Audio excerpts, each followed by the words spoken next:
I also believe we need to ban Donald Trump from attending the G7 summit. Donald Trump should not be welcome here. Why would we invite someone who has threatened our very democracy, our very sovereignty? Why would we invite someone who has threatened our economic well-being? Isn't this like a high school girl? Like a lady with like plump tits that's incredibly arrogant, and she's like, how can we invite Lucy to the party, you guys? I mean, she gossiped behind our back and she said all those mean things. Like, oh my god, she's such a cow. Like, I just don't want to associate with her. Like, she got all these bad energies. And if I find out that any of you associate with her, then I'm not going to associate with you either. And none of you will be invited to my parties. Isn't this like the quintessence of the culture that we're living in? Like, what is the G7 summit? Well, it's a meeting where you're supposed to discuss real shit, right? Like, you're supposed to discuss economics. It's not a party for the elites, but unfortunately, that's what these things are nowadays, right? And they're sponsored by taxpayer money. In other words, you're paying these fat asses to fly all the way across the world to go to this luxurious party where they get to shake hands and make connections and, you know, start to use a little bit of nepotism, a little bit of corruption. It's not about doing actual things. Like, you can do the actual things on a Zoom call. We noticed that during the pandemic, like all these luxurious meetings on the taxpayer money that's probably incredibly expensive do not need to happen. The only reason they happen is because politicians want to shake hands and they want to take a little bit of time off. And it's like, oh, welcome to the party, you guys. This is like the most feminine energy that I have seen being exuded from politics. Now, I'll tell you what's also happening. A lot of these nations, you know, they give lip service to democracy and they say how important democracy is. But the reality is, when you look at their actions, not at what they are saying, none of them believe in democracy. What they believe is in bureaucracy. So, in other words, if you look at the world, you look at the European Union, well, it's got stability, right? Like, it does the same things, like very predictable things for the last decade or so. Like, its policies are predictable. Why? Because the power is held into the hands of the same people that are running the European Council, that are within the European Commission. Like it's the same individuals, or at least individuals that promote each other. You look at Russia. Stability, right? Putin. Now, you don't like what Russia is doing, but its policy is predictable. Like, you make a deal with Putin, and you know that, well, 10 years from now, it's still Putin that's going to be in charge. China, the same thing. You got Xi Jinping. And one of the main concerns that China has about democracy is how much it frustrates them. Like, he makes a deal with Chancellor Scholz, and then Chancellor Scholz goes back home, his government collapses, and all of a sudden the deal is fucked, right? So, like, they don't like this type of thing. They want stability. They don't like democracy. They want predictability. And so when you have a country that actually does have democracy, which is the United States, well, they go like, okay, let's try progressive shit. Okay, let's try the Green New Deal. Let's try a little bit of censorship. Let's try a little bit of thought policing. Let's try a little bit of banning the gas stoves. Let's try a little bit of racism. And so they change their policy based on that. And the United States goes around the world and it's like everyone needs to hoist up the rainbow flag. Everyone needs to promote our values, right? Like if they would go into Africa in order to build a bridge, the first nation that the American ambassador would ask the African nation, but what have you done for homosexuals today? Right? So like that was the mentality. Well, it's a democratic country. Now people went, okay, we don't like this.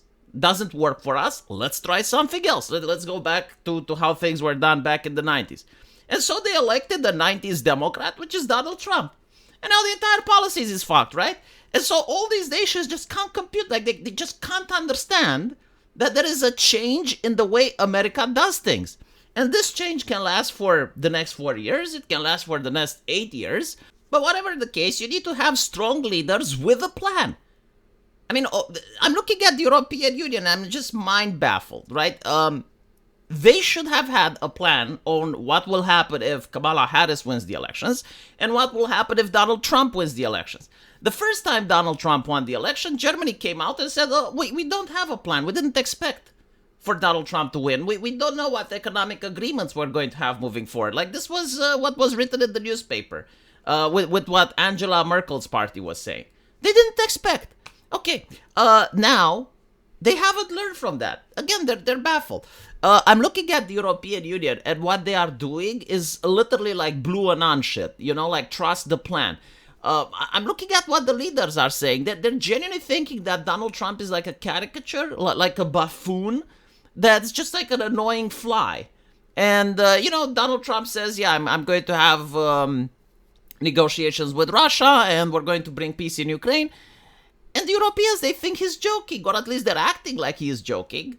They generally can't even believe the idea that America may pull the forces away from Eastern Europe. And so most of the press here, they treat it like it's a joke.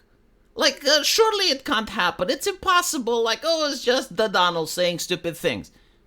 But as a person who's actually looking at the actions of the Donald, I don't think he's joking. I think he's very serious. Like, when he says something, no matter how bad shit insane it is, he tries to do it. He wants Canada as a 51st state. Apparently, he genuinely wants that. He wants Greenland. He's not joking. He actually wants it. Right now, you don't have to agree with the decisions. You don't have to say that the decisions are good. But he unironically wants it. Right? Like, you gotta make plans, and you gotta look at the situation and say, all right, well, if he wants this, what can he do? What do we want? Do we want to work with him, or do we want to prevent him? What are the consequences if we work with him? What are the consequences if we prevent him? What chance do we have in accomplishing our goal? This is what, like, actual statesmen should have. No, like, oh my goodness, like, let's not invite him to the G7 meeting, because it's so rude to have him there. I mean, sure, this is going to have international consequences, and you're going to strain relations with the United States, but, like, that's your choice. I mean, sure, like, Canada can decide that they want to strain relations with the United States. Because at the end of the day, another thing with democracy isn't the man itself, right? Like, it's not the Donald. The American people were disgusted with progressive ideology, and so they conjured El Demonio from the ether, and he is the Americans' disgust and rage made manifest. Right? That's what the Donald is. He represents the people. It's not that one day, like everything was nice in America, and this evil mastermind, this evil villain with the power of mind control decided to turn the people against progressive values. No, like, the progressive values were de facto hurting the people.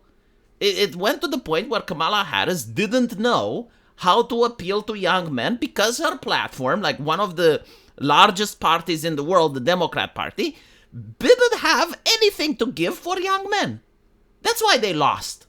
Right? Like nothing to offer. This is bewildering, right? Like, hundreds of millions of your citizens, and your party offers them jack shit. And so this is why, like, they voted for Donald Trump in order to represent their interests. And when they see that this is how you treat them, like, the American people will think that, okay, so this is how they're treating me. And in the future, when it's going to come to make decisions based on Canadians' relationships, you're going to notice that the decisions that harm Canada will have a higher support in the United States. Again, I'm not saying that this is not a choice. I mean, sure, if you want to antagonize the US as Canada, you can. I mean, you can try making deals with China, with Germany. There will be consequences. Of course, there are consequences even if you want to be nice with America. But still, this, in my opinion, is just laughable, right? Just like, oh, well, we're going to ban Donald Trump from our country. Well, I'm going to tell you what will happen, because what he did up until now is very predictable. He's going to ban you from his country. He's going to ban your prime minister from his country, and he's probably going to start banning you from some of American events. Who do you think has more to lose? And not to mention, who do you think has more friends on the international stage? Is it America or Canada? So, yeah, I mean, this is obviously the statement of one politician, but if it actually were to happen, I think there would be consequences. Again, very predictable consequences. Canada would probably have its prime minister banned from the United States and other American-sponsored events until your ban is lifted from Trump. This is going to be a really quick decision, I guarantee to you. Like, it's probably not even going to last a month, because America hosts a lot more important events and has a lot more political goodwill internationally than Canada. It's the truth, right? Like, Anyway, I just found it hilarious. Let me know what you guys think, and I'll see you in the comment section. Take care.